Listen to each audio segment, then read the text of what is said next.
కడప జిల్లాలో భానుడు భగభగ మండిపోతున్నాడు. ఉక్కపోతతో జనం అల్లాడిపోతున్నారు. ఎండ వేడిమికి ఇంటి నుంచి బయటికి రావాలంటేనే జంకుతున్నారు. కడప నగరంలో 45.5 డిగ్రీల ఉష్ణోగ్రత నమోదైంది. జిల్లాలో ఒక మైలవరం మండలం తప్ప మిగతా అన్ని మండలాల్లోనూ ఎండలు 40 డిగ్రీలు దాటేశాయి. కడప జిల్లాలో ఎండల పరిస్థితిపై మా ప్రతినిధి సుబ్బారెడ్డి మరింత సమాచారం అందిస్తారు. ఉందని చెప్పుకోవచ్చు. ఏదైతే ఉష్ణోగ్రతలు రోజు రోజుకు పెరుగుతున్నాయని చెప్పుకోవచ్చు. ఎండ తీవ్రత అనేటువంటిది నిప్పుల కొలుమిని తలపించే విధంగా బానుని ఏదైతే వేడి బగబగమంటుందని చెప్పుకోవచ్చు. ఏదైతే ఈ ఏప్రిల్ నెలలోనే ఇంత వేడి ఎక్కువగా ఉన్నటువంటి నేపథ్యంలోనే మే నెల ఎలా ఉంటుందో అనేటువంటిది కూడా ప్రజలు భయాందోళనకు గురవుతున్నటువంటి పరిస్థితి ఉంది. ఉదయం 9 గంటలకే ఎండవేడి అనేటటువంటిది ప్రభావం అనేటువంటి చూపిస్తున్నటువంటి పరిస్థితి ఉంది.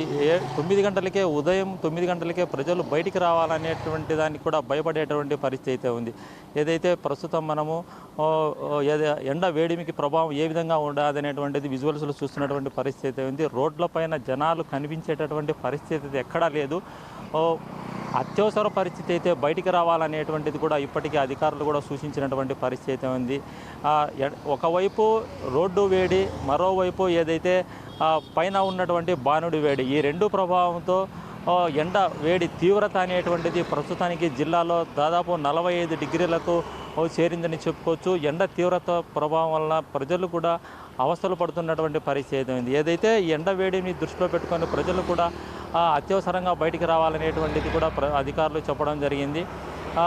ఈ ఎండ ఏదైతే ఈరోజు ప్రస్తుతానికైతే 45.5 డిగ్రీల టెంపరేచర్తో ఉష్ణోగ్రత అనేటువంటిది ఉందని చెప్పుకోవచ్చు. ఈ ఉష్ణోగ్రతను దృష్టి పెట్టుకొని అందుకు సంబంధించి ప్రజలు కూడా జాగ్రత్తలు కూడా తీసుకోవాలనేటువంటిది కూడా అధికారులు చెప్తున్నటువంటి పరిస్థితి ఉంది. ప్రస్తుతానికైతే జిల్లాలో అటు అత్యధికంగా ఒంటిమిట్ట, అలాగే కడప, తర్వాత ఏదైతే జమ్మలమడుగు ప్రాంతాల్లో 45.5 డిగ్రీల టెంపరేచర్ ఉందని చెప్పుకోవచ్చు. అత్యల్పంగా మైలవరం మండలంలో 37.7 డిగ్రీల ఉష్ణోగ్రత ఉంది అనేటువంటిది ప్రస్తుతానికి మనకు అధికారులు చెప్తున్నటువంటి పరిస్థితి ఉంది. అయితే ఎండ వేడిమిని దృష్టిలో పెట్టుకొని ఏదైతే బానుడు ఏదైతే నిప్పుల కొలిమి కల్పించేటటువంటి విధంగా టెంపరేచర్ ఉన్నటువంటి నేపథ్యంలో బయటికి వచ్చేటటువంటి ప్రజలు ఎవరైతే ఉన్నారో ఎండ వేడిని తట్టుకోవడానికి, ఆ ఎండ తీవ్రత నుంచి ఉపశమనం పొందడానికి ఏదైతే తలకు క్యాపు అంటే ముఖానికి గుడ్డ ఖచ్చితంగా ధరించాలనేటువంటిది, లేకపోతే గొడుగు తీసుకొని బయటికి రావాలనేటువంటిది కూడా అధికారులు చెప్తున్నటువంటి పరిస్థితి ఉంది. అలాగే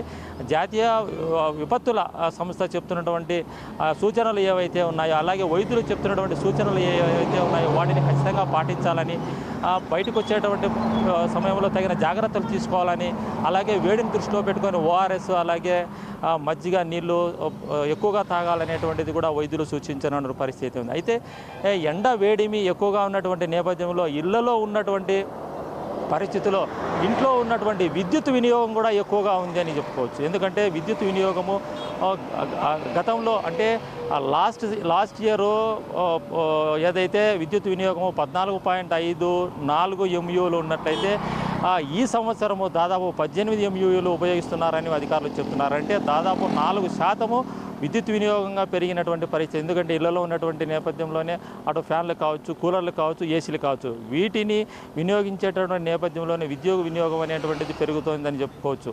అయితే ఈ నెలాఖరులో ఎల్నినో వచ్చేటటువంటి పరిస్థితి అయితే కనిపిస్తుందని విద్యుత్ సంస్థలు చెప్తున్నటువంటి పరిస్థితి. అయితే ఈ నెలలోనే ఇంత విద్యుత్ వినియోగించినట్లయితే ఎల్నినో వచ్చినట్లయితే జూన్ జూలైలో కూడా ఇదే ఎండలు ఇదే విధంగా ఉన్నట్లయితే పరిస్థితి ఎంత దారుణంగా ఉంటుంది, ఎంత వేడి ఎక్కువగా ఉంటుంది అనేటువంటిది కూడా అధికారులు ఇప్పటికీ అందుకు సంబంధించినటువంటి జాగ్రత్తలు తీసుకోవాలనేటువంటిది కూడా చెప్తున్నటువంటి పరిస్థితి. అటు విద్యుత్ వినియోగంతో పాటు ఇటు ఎండ వేడికి విద్యుత్ వినియోగాన్ని కూడా పెరిగిపోయినటువంటి నేపథ్యంలోనే ఏదైతే ఎండలకు వినియోగించేటువంటి విద్యుత్ వినియోగం కూడా పెరిగిందనేటువంటిది, అలాగే ఎండ వేడిమి ఏదైతే ప్రతిరోజు ఉండేటువంటి టెంపరేచరు 45, 45.5, 45 ఈ విధంగా టెంపరేచర్ ఉన్నటువంటి నేపథ్యంలోనే జాగ్రత్తలు ఖచ్చితంగా తీసుకోవాలనేటువంటిది కూడా అధికారులు చెప్తున్నటువంటి పరిస్థితి. అయితే ఓవరాల్గా చూసినట్లయితే జిల్లాలో పెరిగేటటువంటి రాష్ట్ర స్థాయిలో ఉండేటువంటి విద్యుత్ ఎంత ఎక్కువగా ఉంటుందో అందులో కడప కూడా ప్రధాన పాత్ర పోషిస్తుందని చెప్పుకోవచ్చు. ఎందుకంటే అంత టెంపరేచర్ ఉండేటువంటి నేపథ్యంలోనే